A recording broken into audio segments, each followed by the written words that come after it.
ஜோதி sir எப்படி பார்க்குறீங்க? பல விஷயங்களை குறிப்பிட்டிருக்காங்க. அவருக்கு மெய்யப்பனுக்கு ஒரு பதில் சொல்லிடுறேன். இந்த பட்ஜெட்டுங்கிறது வந்து ஆனுவல் ஃபைனான்ஷியல் ஸ்டேட்மெண்ட். இந்த வருடம் நடப்பு நிதியாண்டுக்கு போன பட்ஜெட்டில் ஜூனில் என்ன சொன்னாங்க, இப்போ என்ன ஆயிருக்குது, வர ஆண்டுக்கு 25-26க்கு என்ன மதிப்பீடு செஞ்சு கொடுக்குறாங்க, இந்த 2 வருஷத்தை பற்றி தான் பேசணும். இது ஆனுவல் ஃபைனான்ஷியல் ஸ்டேட்மெண்ட். இதில் 4 காலம் தான் இருக்கும். 47 பற்றி பேசுகிறாங்க. 25 வருஷம் கழிச்சு என்ன செய்ய போகிறோங்கிற பேசுகிறாங்க. 5 வருஷம் கழிச்சு என்ன செய்ய போகிறோன்னு பேசுகிறாங்க. அதெல்லாம் பேசும்போது ஜிஎஸ்டி பெட்ரோலை பற்றி ஒரு அறிவிப்பு செய்யலாம். தொலைநோக்கு பார்வை, அதான் தொலைநோக்கு பார்வை இந்த பட்ஜெட்டுக்கு ரெலவெண்ட் இல்லை. கொள்கை அறிவிப்பு தான். கொள்கை அறிவிப்பில் எதை வேணாலும் சொல்லலாம். முடியாது அப்படிங்கிறாரு. இல்லை, நான் அதான் கேட்குறேன். இப்போ 47க்கு நீங்கள் கொள்கை அறிவிக்கும் போது, இந்த பட்ஜெட்டுக்கு சம்பந்தம் இல்லாத ஒன்று அறிவிக்கும் போது, பெட்ரோல் டீசல் இப்போ இல்லை பெட்ரோல் டீசல் வந்து இந்த பிரச்சனைக்கு தொடர்பு உள்ளதுங்க. இப்போ வந்து விலைவாசி வந்து கடுமையாக உயர்ந்திருக்குது, வளர்ச்சி விகிதம் குறைஞ்சிருக்குது. ஸோ இப்போ இந்த பிரச்சனைகளை இந்த பட்ஜெட்டில் பேச வேண்டாமா? 91 ரிஃபார்மில் வந்து 3 வருஷம் மன்மோகன் சிங் ப்ரெசென்ட் பண்ணப்போ என்னென்ன ரிஃபார்ம் அனௌன்ஸ் பண்ணார், அது அத்தனையும் பட்ஜெட்டில் ரெலவெண்ட்டா? பட்ஜெட்டுக்கு வெளியே தான் எல்லா ரிஃபார்மும் அனௌன்ஸ் பண்ணார். அதனால் அது மாதிரி இந்த பட்ஜெட் இருக்குங்கிற மாதிரி ஒரு எதிர்பார்ப்பு இருந்தது. அந்த எதிர்பார்ப்பு இல்லை. இப்போ நான் என்னுடைய கருத்துக்கு வந்துடுறேன். எதிர்பார்க்கப்பட்ட விஷயம் வந்துருச்சு. 12 லட்சம் 10 லட்சம் தான் எதிர்பார்த்தோம். இல்லைங்க, அதுதான் பிரச்சனை. என்னென்னா அந்த ஒரு அனௌன்ஸ்மெண்ட் வந்து இந்த என்டையர் பட்ஜெட்லேயும் உள்ள மற்ற பிரச்சனைகளை வந்து சுத்தமாக திசை திருப்பிடுச்சு. சாரி இன்டர் பண்ணுறாரு சார். சுருக்கமாக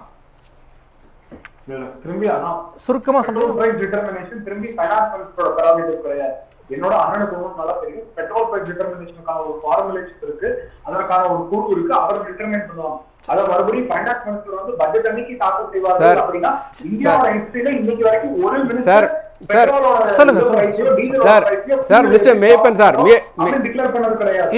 ஒரே ஒரு நிமிஷம்.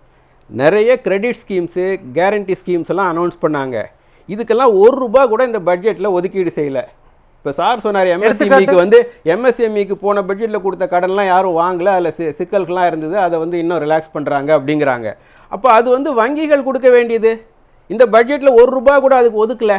இவங்க இன்றைக்கி அறிவித்தது எல்லாம் வந்து அது மாதிரி வந்து லோன் கிரெடிட் ஃபெசிலிட்டி தான் அனௌன்ஸ் பண்ணாங்க. அதை எதுக்கு பட்ஜெட்டில் சொல்லணும்? அது வங்கி மேலாளர் தானே முடிவு செய்யணும். அந்த லோன் கொடுக்கணுமா வேண்டாமாங்கிறது அவர் தானே முடிவு செய்யணும். இவங்க எதுக்கு அறிவிக்கிறாங்க? ஸோ கொள்கை அறிவிப்பாக அறிவிக்கிறாங்க, அது தப்பு இல்லை நான் சொல்லலை. இங்கே பாருங்க, கொள்கை அறிவிப்பாக அறிவிக்கிறாங்க, அதில் ₹1 கூட கொடுக்கல. அது மாதிரி வந்து பெட்ரோல் டீசல் விலையை வந்து குறைக்கலாம். என்ன கான்டெக்ட்னு சொல்கிறேன். இந்த இன்கம் டேக்ஸ் கன்செஷன் கொடுத்தாங்களே, இப்போ அது வந்து எல்லோருக்கும் பயனளிக்குங்கிறாங்க. எவ்வளோ பேருக்கு பயனளிக்கும்? இல்லை, இப்போ அது ஒரு முக்கியமான கேள்வி. 2% அதான் உங்ககிட்ட வந்துடுறேன். அந்த மிடில் கிளாஸ் அப்படிங்கிறது மாதம் 1 லட்சம் வரைக்கும் வாங்குறவங்க மிடில் கிளாஸாக ஏற்றுக்கொள்ளப்படுவார்களாங்கிற கேள்வி இல்லைங்க. அது ஒரு டிபேட் இருக்கட்டும். ஓகே, அந்த மிடில் கிளாஸ் எவ்வளோங்கிற ஒரு கேள்வி இருக்குல்ல. சரி, அவங்க பயனடைவாங்க, அவங்கள மிடில் கிளாஸ்னே கூப்பிட்டுக்குங்க. லோ இன்கம் கிடையாது, 1 லட்சம் வாங்குறாங்க. அதில் எவ்வளோ பேர் இங்கே இருக்காங்க? ஃபைல் பண்ணுறவங்க, ரிட்டர்ன்ஸ் ஃபைல் பண்ணுறவங்க இந்தியாவில் மொத்தம் 8 கோடி பேர். நான் அக்யூரேட் நம்பர் சொல்ல, ரவுண்டாக சொல்கிறேன். அதில் 0 டேக்ஸ் ஃபைல் பண்ணுறவங்க 5 கோடி பேர். ஸோ மீதி வந்து டேக்ஸ் பே பண்ணுறவங்க 3 கோடி பேர் தான். இன்றைக்கி ப்ரெஸ் கான்ஃபரன்ஸில் வந்து கேட்குறாங்க, மினிஸ்டர்கிட்ட, இது செக்ரட்டரிகிட்ட, ரெவன்யூ செக்ரட்டரிகிட்ட ஒருத்தங்க ப்ரெஸ்ஸில் கேட்குறாங்க, இதில் வந்து இந்த பெனிஃபிட் கொடுத்ததுனால டேக்ஸே பே பண்ணாமல் எக்ஸம்ட் ஆகிறாங்க எவ்வளோன்னா 1 கோடி. ஸோ டேக்ஸ் பே பண்ணுறவங்க 3 கோடி பேர், அதில் எக்ஸம்ட் ஆகிறவங்க இந்த ஸ்கீம்னால 1 கோடி. அப்போ மீதி 2 கோடி பேருக்கு தான் இதில் பெனிஃபிட். அது கூட எந்த அளவுங்கிறது பிரியன் சொன்ன மாதிரி எந்த அளவுக்கு பெனிஃபிட்டுங்கெல்லாம் depends. So at the maximum 140 கோடி மக்களில் 2 கோடி பேர் தான் இந்த இதனால் பெனிஃபிட் அடைகிறாங்க. மீதி 138 கோடி மக்களுக்கு இந்த பட்ஜெட்டில் என்ன இருக்குது? நிறைய பேசுகிறாங்க. விவசாயிகள், பெண்கள், இளைஞர்களுக்கு வேலை வாய்ப்பு இல்லை, ஏழைகள், அவங்க விலைவாசினால கடுமையாக பாதிக்கப்பட்டிருக்கிறாங்க, உயர்வுனால பாதிக்கப்பட்டிருக்காங்க, வேலை இழப்புனால பாதிக்கப்பட்டிருக்காங்க, வேஜ் ரேட்டு உயரல, வளர்ச்சி சரிஞ்சிருக்கு, அதனால் புதிய வேலை வாய்ப்புகள் இல்லை. இதெல்லாம் தான் இன்றைக்கி உள்ள மேஜர் பிரச்சனை. இதெல்லாம் தான் பட்ஜெட் தீர்க்கணும்னு எதிர்பார்த்தோம். ஆனால் அதற்கு மாறா இது தீர்க்கறதுக்கு என்ன செய்யணும்? இல்லை, இப்போ ஸ்டார்ட் அப்ஸ் உருவாக்குறது, விவசாயிகளுக்கான கடன் அதிகரிப்பு, இந்த விஷயங்கள்லாம் நீங்கள் சரியானதாக பார்க்கல. கடன் நான் போய் வாங்கினா தானே அது எனக்கு பலன். பட்ஜெட்டில் அதை எதுக்கு சொல்லணும்? பட்ஜெட்டில் நீங்கள் வந்து விவசாயிகளுக்கு இங்கே பாருங்கள், பட்ஜெட்டில் ஒட்டு மொத்தமாக இது மாதிரி சூழலில் பொதுத்துறை செலவை வந்து அதிகப்படுத்தணும். செலவை குறைச்சிருக்கிறாங்க. இப்போ இந்த ஜூனில் ப்ரெசென்ட் பண்ண பட்ஜெட்டுக்கும் இப்போ இவங்க ரிவைஸ் பண்ணியிருக்காங்க. அதாவது 25-26க்கு கடைசி காலம் வரதில் இன்டென்ட் அவங்க என்ன செய்ய போகிறான்னு சொல்கிறாங்க. ஆக்சுவலாக நடந்தது இதில் கொடுத்துருக்குறாங்க. இப்போ ஜூனில் வந்து அவங்க ப்ரெசென்ட் பண்ண பட்ஜெட் எஸ்டிமேட்டுக்கும் இப்போ ரிவைஸ் பண்ணதுக்கும் ரெவென்யூ அக்கௌண்ட்டில் 1.04 லட்சம் கோடி ரூபாய் செலவை குறைச்சிருக்கிறாங்க 6 மாதத்தில். என்னென்ன துறைக்கு குறைச்சிருக்கிறாங்கன்னு சொல்கிறேன். உணவு மானியம் குறைச்சிருக்கிறாங்க, விவசாயத்துறை அக்ரிகல்ச்சர் அண்ட் அலைடு ஆக்டிவிட்டீஸ்க்கு 10,992 கோடி ரூபாய் குறைச்சிருக்காங்க 6 மாதத்தில். அறிவித்ததில் 10,000 கோடிக்கு மேலே வந்து குறைச்சிருக்கிறாங்க. 100 மாவட்டங்களில் விவசாய பணிகளை மேற்கொள்றதுக்கு வெவ்வேறு திட்டங்களை மேற்கொள்றதுக்கான அறிவிப்பை இன்னைக்கு வெளியிட்டிருக்காங்க. அது வந்து அடுத்த வருஷத்துக்கு. ஓகே, அதுக்கு அடுத்த வருஷம் அது. சரி சரி. இந்த வருஷத்துக்கு நான் சொல்கிறேன். போன அறிவிப்பு ஜூனில் பண்ணாங்களே, அந்த அறிவிப்பில் 1,51,000 கோடி வந்து விவசாயத்துக்கு ஒதுக்கியிருக்காங்க. அதை வந்து இப்போ 1,40,000 கோடியாக குறைச்சிருக்கிறாங்க. ஸோ 10,000 கோடி வந்து குறைச்சிருக்கிறாங்க. அதே மாதிரி வந்து டெவலப்மெண்ட் ஆஃப் நார்த் ஈஸ்ட் போன பட்ஜெட் ப்ரெசென்ட் பண்ணுறப்ப மணிப்பூர் தீவிரமாக இருந்தது. அப்போ வந்து நார்த் ஈஸ்ட்டுக்கு வந்து இவ்வளோ தொகை 5,900 கோடி ஒதுக்குறான்னு சொல்லியிருந்தாங்க. அதை வந்து 1,894 கோடி குறைச்சிருக்கிறாங்க. இப்போது அது அமைதியாகிடுச்சு. அதனால் கல்விக்கு 11,584 கோடி ரூபாய் குறைச்சிருக்காங்க கல்விக்கு. அடுத்தது வந்து எனர்ஜி, அதுக்கு வந்து 5,000 சொச்சம் கோடி ரூபாய் குறைச்சிருக்காங்க. ஹெல்த்துக்கு 1,255 கோடி ரூபாய் குறைச்சிருக்காங்க. ஊரக வளர்ச்சிக்கு வந்து 75,000 கோடி குறைச்சிருக்காங்க. இப்போ 6 மாதத்துக்குள்ளே அறிவித்த பட்ஜெட்டில் இங்கே பாருங்கள், போன 6 மாதத்தில் அறிவிச்சது 2,65,000 கோடி ஊரக வளர்ச்சிக்கு சொன்னாங்க. இப்போ அது வந்து 1,90,000 கோடி சொல்கிறாங்க. ஸோ அதே மாதிரி வந்து சமூக நலத்துக்கு வந்து 1000 கோடி குறைச்சிருக்கிறாங்க. ஸோ இப்படி எடுத்துகிட்டே போனால் 1,04,000 கோடி வந்து ரெவென்யூ அக்கௌண்ட்டில் குறைச்சிருக்கிறாங்க. இப்படி குறைச்சாலும் கூட இந்த துறைகளுக்கான செலவினங்கள் வந்து மற்ற இதெல்லாம் நாங்கள் கொடுக்குறோங்கிறாங்கல்ல. அடுத்த வருஷம் அடுத்த 2 லட்சம் கோடி கொடுத்து சொன்னது இல்லை. அடுத்ததுங்க முதலீட்டு செலவு. இப்போ அத்தனை பேரும் வந்து தனியார் துறை நிறுவனங்கள், சிஐஏ எல்லாருமே, ஃபிக்கிக்கு எல்லாருமே சொல்கிறாங்க அரசு வந்து முதலீட்டு செலவை ஊக்குவிக்கணும்னு சொல்லியிருக்காங்க. இவங்களும் ப்ராமிஸ் பண்ணாங்க. என்னன்னா 4 வருஷத்துக்கு முன்னாடி கோவிட்ல வருடத்துக்கு ஒரு தடவை நாங்கள் வந்து முதலீட்டு செலவை 1.72% இன்க்ரீஸ் பண்ணுவோம். அவங்க சொன்னப்போ 1.7% ஜிடிபியில் இருந்தது. இப்போ அந்த முதலீட்டு செலவு இன்னைக்கு வந்து 3% தான் இருக்குது. அதுலேயும் ரயில்வே இது மாதிரி பொதுத்துறை நிறுவனங்கள்லாம் உள்ளே கொண்டு வந்துட்டனால ஸோ அரசு செலவு வந்து மொத்தமும் அது அரசு செலவு கிடையாது. அதில் வந்து இப்போ போன பட்ஜெட்டில் வந்து 11 லட்சம் கோடி ரூபாய் செலவு பண்ணுவான்னு சொன்னாங்க. அது வந்து 10 லட்சம் கோடி ரூபாய் குறைஞ்சி போயிடுச்சு. இன்னைக்கு குறிப்பிட்ட முதலீட்டு செலவில் 100 நாள் வேலை வாய்ப்பு திட்டத்தையும் சேர்த்து சொல்கிறேன். அதில் வந்து grants in aid for the creation of capital அசட்ஸ்னு ஒரு காம்பனன்ட்ஸ் இருக்குது. அந்த மெட்டீரியல் அதெல்லாம் இது பண்ணுறதுக்கு அதையும் சேர்த்து 1,31,000 கோடி குறைச்சிருக்கிறாங்க. அதாவது 1,50,000 கோடி 1,50,000 கோடி வந்து அறிவித்தாங்க. இப்போ சொல்லியிருக்கிறது 1,36,000 கோடி தான். ஸோ அந்த அளவுக்கு கேபிட்டல் எக்ஸ்பெண்டிச்சரையும் குறைச்சிருக்கிறாங்க.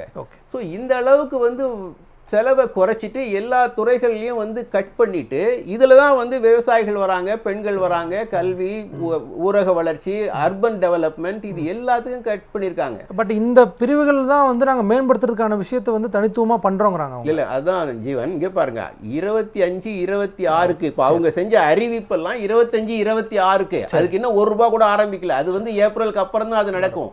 நான் சொல்றது நடப்பு நிதி ஆண்டுக்கு 6 மாதத்துக்கு முன்னாடி இதே மாதிரி ஒரு பட்ஜெட் பிரசன்ட் பண்ணாங்க இல்லையா, இன்டீரியம் பட்ஜெட் பதவிக்கு.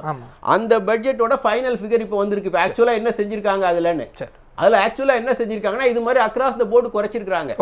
இன்னைய சூழல்ல பொது செலவு தனியார் வந்து முதலீட்டு செலவு செய்யாதப்போ, விலைவாசி உயர்ந்திருக்கிறப்போ, ரூபாய் மதிப்பு சரிஞ்சிட்டு இருக்கிறப்போ இது மாதிரி ஒரு பட்ஜெட் வந்து இன்னும் பொருளாதாரத்தை வீக்கனாக்கும், எந்த வேலை வாய்ப்பையும் உருவாக்காது. ஸோ சாதாரண மக்களுக்கு வந்து வேலை வாய்ப்பு உருவாக்குற மாதிரி இந்த பட்ஜெட் இருந்தாலே போதும். நீங்க செலவை கட் பண்ணீங்கன்னா அதுக்கு நேர் எதிர்மறையான விளைவை உண்டு போடும். அதாவதுங்க கல்விக்கு நிறைய ஒதுக்கீடு ஒரு லிஸ்ட் பண்ணாரு. அப்படி லிஸ்ட் பண்ணா இந்த இது வந்து இப்போ அதிகமாகணும் இல்லையா, மொத்த ஒதுக்கீடு அதிகமாகணும் இல்லையா.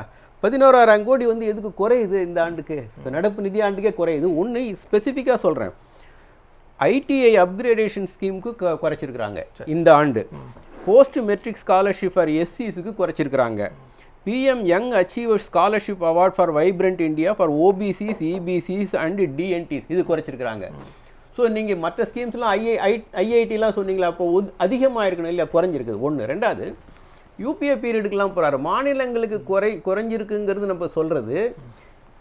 தமிழ்நாட்டுக்கு இப்போ 100 நாள் வேலை வாய்ப்புக்கு கல்விக்கு வந்து ஹிந்தி இம்போஸ் பண்ணா கொடுக்கறதுங்கிறது தனி பிரச்சனை. அரசியல் சார்ந்த விஷயம். ஒட்டுமொத்த இல்லை அது மாதிரியும் பண்றாங்க, டிஸ்கிரிமினேட் பண்ணி பீகாருக்கு ஆந்திர பிரதேஷ் அது பண்றாங்க. இப்போ நம்ம இந்த பட்ஜெட்ல பார்த்தது ஒட்டு மொத்தமா சென்ட்ரலி ஸ்பான்சர்டு ஸ்கீம் அத்தனைக்கும் வந்து 90,000 கோடி குறைச்சிருக்காங்க.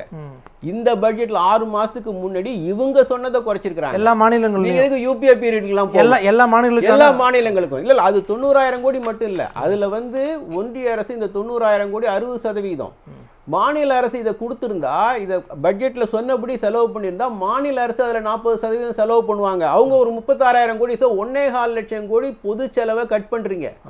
அது இல்லாமல் ஃபைனான்ஸ் கமிஷன் கிராண்ட்ஸ் ஸ்பெசிஃபிக்காகவே ஃபைனான்ஸ் கமிஷன் கிராண்ட் 5,000 கோடிக்கு மேலே கட் பண்ணியிருக்கிறீங்க. இன்னும் லோக்கல் சில கிராண்ட்ஸ் எல்லாம் கட் பண்ணியிருக்கீங்க. ஸோ இது எல்லாமே சேர்த்து 1.4 லட்சம் கோடி ரூபாய் வருது. ஸோ இது வந்து இப்போ 6 மாதத்துக்கு முன்னாடி நீங்கள் அறிவித்து அதை வந்து குறைச்சிருக்கீங்க. அது இல்லாமல் முதலீட்டு செலவை குறைச்சிருக்கீங்க. இன்னைக்கு உள்ள பொருளாதார சூழலில் இது மாதிரி செலவை குறைக்கிறது 3 லட்சம் கோடி கிட்டத்தட்ட குறைக்கிறது உங்கள் வளர்ச்சியை ஊக்குவிக்குமா, விலைவாசியை கட்டுப்படுத்துமா, புதிய வேலை வாய்ப்புல தருமா, மாநிலங்களுக்கு உதவியா இருக்குமா? இந்த துறைகள்லாம் துறை வாரியாக கட் பண்ணியிருக்கீங்களா? அந்த துறையில் எவ்வளோ மக்கள் பயனடைவாங்க? அவங்கெல்லாம் வந்து என்ன பலன் இருக்கும்? அவங்க இன்சூரன்ஸ்ல FDI எல்லாம் எப்படி பாக்குறீங்க? இல்லைங்க, அதெல்லாம் அறிவு சொல்றாங்க. 74% இருந்த அந்நிய முதலீடு 100% ஆக்கிட்டாங்க. இல்ல அது வந்து இனிமேல் வர்றதுக்கு லிபரலைஸ் பண்றாங்க. இப்ப வேகமா வெளியெல்லாம் போயிட்டு இருக்கு. இப்போ முதலீடு வந்து தொடர்ந்து இப்போ இந்த மாதம் 80,000 கோடி வந்து இப்போ வித்துட்டு போயிருக்காங்க FDI. அவங்க FII ஏன் விற்கிறாங்க? ரூபாயின் மதிப்பு வந்து உங்களால் ஸ்டேபிளாக வச்சுக்க முடியல, அதனால அவங்க எடுத்துட்டு போறாங்க. FDI தொடர்ந்து 10 ஆண்டுகளாகவே குறைஞ்சிட்டு வருது.